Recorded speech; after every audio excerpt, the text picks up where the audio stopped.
Okay. Hi, I'm Christopher Hofmann. I'm a SUSE employee, so I come from Nuremberg. I came all the way down here to just make a presentation about one of my hobbies. And I actually have maybe a little bit too much hobbies, so I try to combine some of them. So in this case, it's making maps and mapping, and of course the computer stuff. So this leads to OpenStreetMap. And I'm actually in a volunteer fire department, which is quite common in Germany. So most of the countryside, the fire protection is covered with volunteers. I'm not sure, how is it in Croatia? Maybe the same. I think there are some volunteers, but yeah. So, and yeah. The emergency services in Germany, just a short overview. All these are made also by volunteers. It's of course these ambulance stuff, also done, not only done, but also done by volunteers. There's actually something called THW, which is something they make technical support for any emergency cases. They even go abroad, though they went to even Japan to help when this big tsunami was and stuff. And of course, last but not least, the fire departments, which are, I think, the most in Germany that are run by volunteers. And yeah, how does this belong to a map? Or how does this fit to a map? Actually, we need some infrastructure for this fire department stuff. And as you can see here, this is a fire hydrant. They are spread all over the cities and villages. And in an emergency case, you somehow need to find them.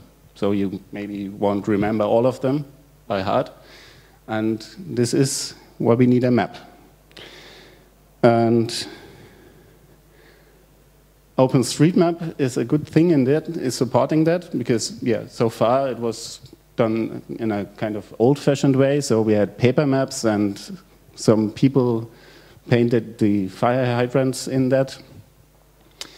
And now in modern times, we changed that, or actually I tried to change that in OpenStreetMap. So because it supports us, because it's an open platform for all geographical data, not only streets or location names. It's also, you can enter restaurants, even with opening times, and of course also these fire hydrants in that. Yeah, this is actually something I wanted to press earlier. Yeah, and it's really open, so why not putting also this emergency stuff in that? So this is how a normal map looks like. This is actually the village I come from. It's, yeah, there are buildings, there's a butcher, and all that stuff. And yeah, how would it look like if I would draw all the fire hydrants in that? Is like that. So this would maybe not be really useful for most of the people who just want to go on the streets. So actually, this is already the emergency data we entered in OpenStreetMap. So these are all these fire hydrants, different types of, most of them in Germany, and meanwhile under the pavement, so they are not obviously visible. And the one I showed you before is actually this one, the really pile that is visible. There are also some more small lakes where we can pull water from, and also closed things, water storages where we can pull water from. And Since the normal OpenStreetMap rendering on the web page does not really provide us this special overlay, we means some guys that actually are locally from the Nuremberg area kind of got the idea that we want to start this OpenFireMap project. So someone offered a server and we set up a rendering engine.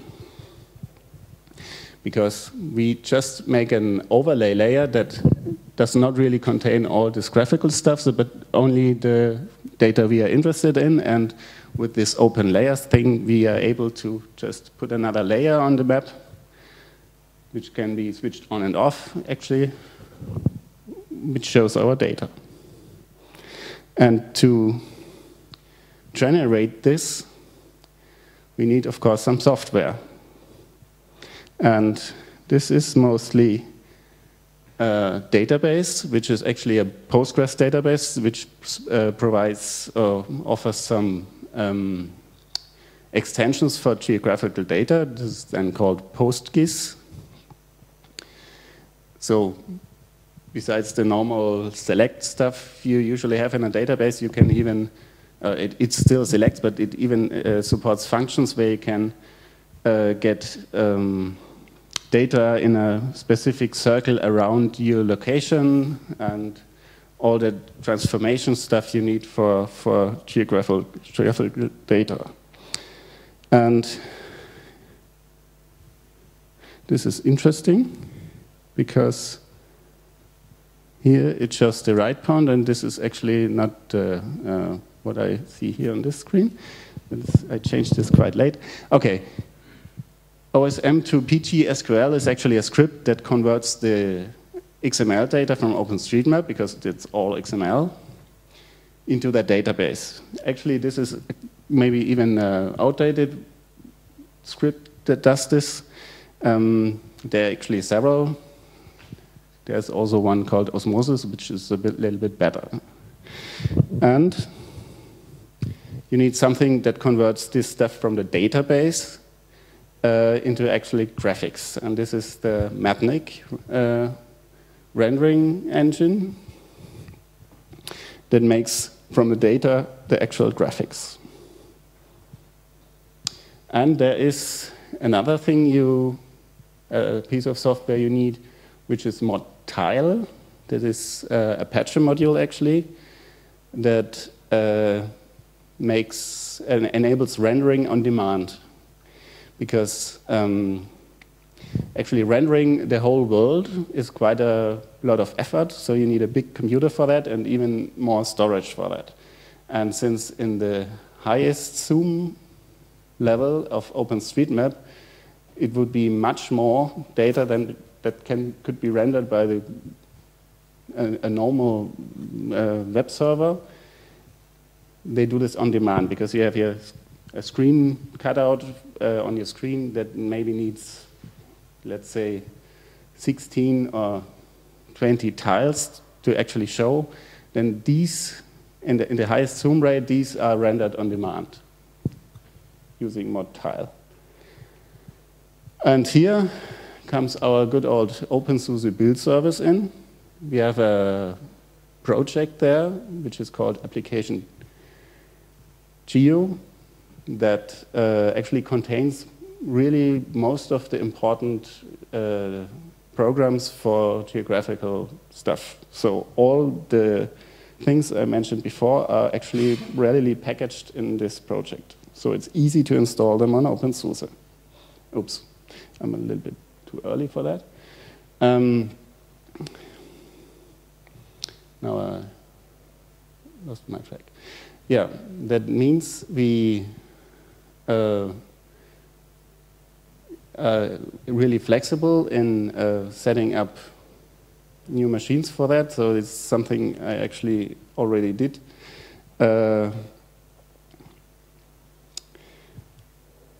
So it's really only a matter of just maybe tweaking the configuration a bit. Of course, what you need to get our OpenFireMap is you have to tweak a configuration file that not the standard Mapnik style is rendered, but only the data we are interested in. And that is actually not a lot of effort. And but maybe it would be a little bit lead too much to show this extra stuff here. So, yeah, actually, I'm right now really open for questions about this. You can ask me more about that if you are interested in maybe also rendering your own stuff. Or even also in the fire department stuff. Oh yeah, we need this only microphone. Hello. How many of people are included in that project of yours? Is it just you going around and mapping the whole German? Okay, yeah, this is maybe something I did not really mention. It is in this this project mostly consists of the rendering of all this stuff, because it's not really useful that some random guys are walking around and mapping hydrants, because this is really only useful if the local fire department really wants to use this. So the best thing is if really the local fire department people walk around, or not even walk around, so they actually mostly have a map, they transfer this into OpenStreetMap and even care for this, because it's of course not really good if someone that has no clue about this somehow changes some data that is maybe important for them.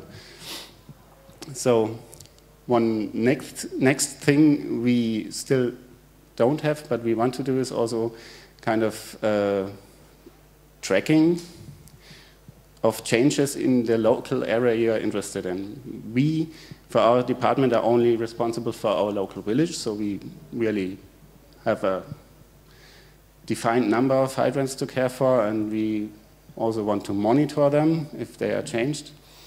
And so, yeah, basically, it's not necessary that anyone walks around and maps fire hydrants. How many towns are included in this project? It's a growing number. We are not really aware of the official fire departments who care for that, but there are about, so far worldwide, about 200,000 hydrants mapped, which is actually not really much. But I know about 10 to 15 fire departments in Germany who really use OpenFireMap for their own fire department. And yeah, as I already said, we just provide the infrastructure. So if you are in a fire department, just start mapping, and you will see your data in the OpenStreetMap and can print it or whatever, do it with that. What I even forgot to mention is we even have a mobile web page for that. So it also supports the geolocation stuff. So if you're standing somewhere with your mobile, you press the locate button, you see where you are and see the hydrants around. So you're just rendering the overlay layer, you're still using the standard base map? Yeah. Okay. So could you give us any more, because I've looked at doing this and gone, oh, there's lots of map generation software and there's lots of tile cache software and there's lots of things, and I never yet managed to work out exactly what I had to do to set up and configure and arrange and what was good and what was bad. And so if you've already worked all that out, if you could just tell us, that would be great. Yeah. More details on the actual, what you need on your server, what you tried and what worked and what didn't. Actually, it's what you need depends a bit on what you want to do. If you, in our example, we want to just have a web page, so we are rendering tiles that are just good for web browsers. And if you want a printout map, or even in a vector format, there are much better solutions like these packages I mentioned. For example, there's this tile mill. This is a project I think it's even from a company, but it's open source and it's based on Node.js. This is actually the only thing we not really have properly packaged in the build service, because Node.js based things are really incredibly hard to package. So, and with TileMel it's easy to also create this special interest map, and these are better for a printout actually. And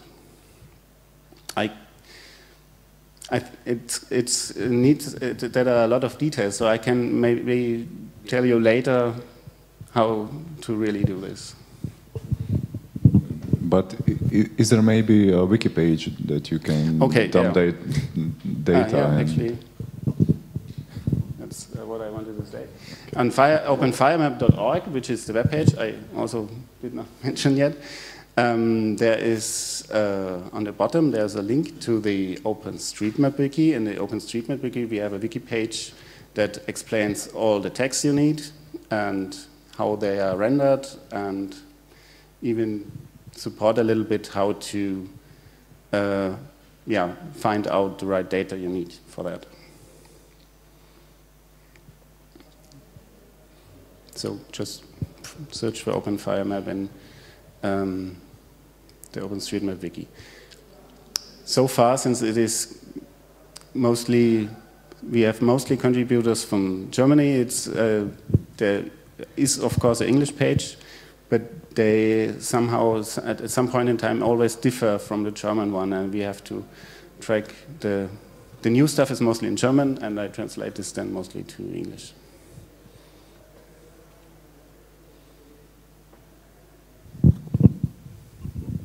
So when I thought about this, the whole little JPEG squares pre-rendered things, it seems a bit of a daft way of doing maps. Why are we still doing that and not just using vector data and sensible clients? Is there a good reason why that doesn't work? The point is, this is, as I mentioned, 200,000 is not that much, but actually I tried also doing this on a vector basis, so have points of interest in the map. But if you zoom out and you cover a large area, for example, in the city of Munich, there's an area where hundreds of hydrants and even thousands, then your web browser starts really getting slow with a lot of these single dots. And for the wide zoom levels, so covering a lot of area, we prefer these tiles. While when zooming into the high zoom levels where you only have a small area, then I already have vector data also. Yeah, if you have a map generalization problem, which I guess always occurs, but still, that could be done with vector data. It's just the client being less stupid. I was just say, if it just renders exactly the same size blob at every scale, that's really dumb. It is, yeah. And I find it hard to believe we're still doing this 10 years later, but I'm quite sure we won't, because I already tried to use these PostGIS functions to generalize the data a bit. So if I zoom out, I don't give all the hydrants to the browser, but only maybe a number. But this is something I work on and still did not finish for a while now.